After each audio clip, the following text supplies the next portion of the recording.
ನಮಸ್ಕಾರ ಎಲ್ಲರಿಗೂ ಸುಸ್ವಾಗತ ನನ್ನ ಚಾನಲ್ಗೆ. ಇವಾಗ ನಾನು ಐಫೋನಲ್ಲಿ ಸ್ಕ್ರೀನ್ ರೆಕಾರ್ಡಿಂಗ್ ಹೆಂಗೆ ಮಾಡೋದು ಅಂತ ಹೇಳ್ಕೊಡ್ತೀನಿ. ಏನಕ್ಕೆ ಅಂತಂದರೆ ಐಫೋನ್ ಯೂಸರ್ಸು ತುಂಬ ಕಮ್ಮಿ. ಯಾಕೆ ಅಂತಂದರೆ ಐಫೋನ್ ತೊಗೊಂಡಾಗ ಯಾರಿಗೂ ಐಡಿಯಾ ಇರೋಲ್ಲ ಆಪ್ಷನ್ಸ್ನ ಹೇಗೆ ಉಪಯೋಗಿಸೋದು, ಏನು ಮಾಡೋದು ಅಂತ. ಸೊ ನನಗೂ ಗೊತ್ತಿರಲಿಲ್ಲ, ಸೊ ನಾನು ಕಲ್ತಿದ್ದೀನಿ.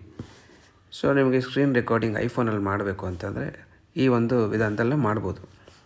ಈ ಒಂದು ಬ್ಲಿಂಕ್ ಆಗ್ತಿದೆಯಲ್ಲ ರೆಡ್ ಬಟನ್ನು, ಇದು ಐಫೋನ್ ಸ್ಕ್ರೀನ್ ರೆಕಾರ್ಡಿಂಗ್ ಆಪ್ಷನ್. ಅದು ಈ ಒಂದು ಆಪ್ಷನ್ ಬಂದು ಈ ಒಂದು ಪರ್ಟಿಕ್ಯುಲರ್ ಸ್ಕ್ರೀನಲ್ಲಿ ಇರುತ್ತೆ.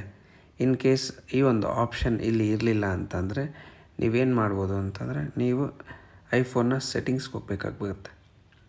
ಸೆಟ್ಟಿಂಗ್ಸ್ಗೆ ಹೋದರೆ ನಿಮಗೆ ಇಲ್ಲಿ ಮೋರ್ ಕಂಟ್ರೋಲ್ಸ್ ಅಂತ ಒಂದು ಆಪ್ಷನ್ ಇರುತ್ತೆ. ಆ ಮೆನ್ಯೂಲಿ ನಿಮಗೆ ಈ ಒಂದು ಆಪ್ಷನ್ ಲಿಸ್ಟ್ ಆಗಿರುತ್ತೆ, ಸ್ಕ್ರೀನ್ ರೆಕಾರ್ಡಿಂಗ್ ಅಂತ. ಆವಾಗ ಈ ಒಂದು ಗ್ರೀನ್ ಕಲರಲ್ಲಿರುವ ಈ